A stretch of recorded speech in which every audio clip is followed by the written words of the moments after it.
বন্ধুরা, আজকের এই ভিডিও একটি বাংলা প্রবন্ধ রচনা বাংলার ঋতু বৈচিত্র্য নিয়ে। এখন রচনাটি শুরু করছি। প্রথম পয়েন্ট, ভূমিকা। বাঙালি কবি প্রিয় জন্মভূমির সৌন্দর্য দেখে অভিভূত ও মোহিত হয়ে লিখেছেন, সকল দেশের রানী সেজে আমার জন্মভূমি। এখানে আমাদের এই বাংলার ঋতুচক্র, ঋতুতে ঋতুতে আমাদের বঙ্গমাতাকে যে নতুন নতুন পোশাকে সাজিয়ে দেয়, তা সকল দেশের রানীর ঐশ্বর্যকে হার মানায়। প্রথম পয়েন্ট, ভূমিকা, এখানে সমাপ্ত। এবার পরের পয়েন্ট, বাংলার ঋতু। 6 ঋতু পালাক্রমে একের পর এক এসে বাংলার প্রকৃতিকে পত্রে পুষ্পে পল্লবে সাজিয়ে দিয়ে যায়। পৃথিবীর বার্ষিক গতির ফলেই ঘটে ঋতু পরিবর্তন। এই বঙ্গে প্রকৃতির রমণীয় আঙিনায় ষড়ঋতু যেন ময়ূরের মতো নৃত্য করে চলে। এমন ঋতু বৈচিত্র্য কোনো দেশে নেই।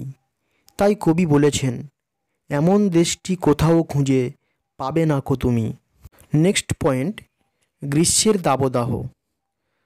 বৈশাখ জ্যৈষ্ঠ হলো গ্রীষ্মকাল। নদী নালা খাল বিল তখন জলশূন্য হয়ে শুকিয়ে যায়। আকাশ থেকে যেন আগুন ঝরে, দেখা দেয় কালবৈশাখী। কালো মেঘ আশীর্বাদী বৃষ্টির ধারা হয়ে নেমে আসে তাপিত ধরণীর বুকে। এবার পরবর্তী পয়েন্ট, বর্ষার আবির্ভাব। গ্রীষ্মের পরে আসে বর্ষা। কালো মেঘের পাখায় ভর করে অফুরন্ত বৃষ্টির ধারা নিয়ে, সবুজের সম্ভার নিয়ে হয় বর্ষার আবির্ভাব। আষাঢ় শ্রাবণকে বর্ষাকাল বলা হলেও বস্তুত ভাদ্র মাস পর্যন্ত এর বিস্তৃতি। বর্ষায় নবীন জলধারার স্পর্শে প্রকৃতি সবুজ পোশাকে সাজে। বর্ষা কৃষি উপযোগী ঋতু। তাই বর্ষার সমাগমে কৃষকের মুখে হাসি ফোটে। বর্ষায় নদী নালা খাল বিল জলে ভরে যায়। শস্য শ্যামলা হয়ে ওঠে বঙ্গভূমি। এবারে আসছি নেক্সট পয়েন্ট, মেঘমুক্ত শরৎকাল। বর্ষা যায়, আসে সৌন্দর্যের রানী শরৎ।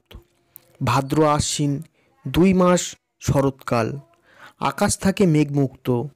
শুভ্র বলাকার মতো সাদা মেঘের ভেলা ভেসে বেড়ায় আকাশের বুকে। এ সময় শিউলি কাশ জুঁই প্রভৃতি ফুল ফোটে। দোয়েল শ্যামার গানে বাতাস মুখরিত হয়। শরৎকালে বাংলার শ্রেষ্ঠ জাতীয় উৎসব দুর্গাপূজা অনুষ্ঠিত হয়। পরের পয়েন্ট, হেমন্তের আগমন। শরতের পরে অল্প শীতের আমেজ নিয়ে আসে হেমন্ত। কার্তিক অগ্রহায়ণ হেমন্ত ঋতু। নতুন অন্ন ঘরে আনবার আনন্দকে স্মরণীয় করে রাখার জন্য নবান্ন উৎসবের আয়োজন করা হয়। কালী পুজো, জগদ্ধাত্রী পুজো হেমন্ত ঋতুর বড় আকর্ষণ।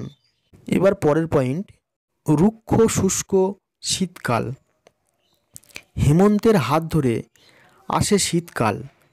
পৌষ মাঘ শীত ঋতু। শীত এলে গাছের পাতা ঝরে যায়।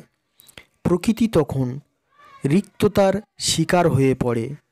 বঙ্গে শীত ঋতুতে খাদ্যের সমারোহ দেখা যায়। এই মরশুমের বিশেষ আকর্ষণ পিঠেপুলি, পায়েস আর নলেন গুড়ের সন্দেশ। পরের যে পয়েন্ট আছে সেটা হলো ঋতুরাজ বসন্ত। শীতের অবসানে বসন্তের আবির্ভাব। বসন্ত হলো ঋতুরাজ। ফাল্গুন চৈত্র এই 2 মাস হলো বসন্তকাল। বসন্তের আবির্ভাবে বৃক্ষলতা নবকিশলয়ে সুশোভিত হয়। বসন্ত সখা কোকিলের কুহুতানে চারিদিক মুখরিত হয়। বসন্তে রাধাকৃষ্ণের দোললীলার স্মরণে হোলি খেলার আসর জমে ওঠে। এবার সর্বশেষ পয়েন্ট সেটি হলো উপসংহার। বাংলার মতো পৃথিবীর অন্য কোনো দেশে এমন ঋতুবৈচিত্র্য লক্ষ্য করা যায় না।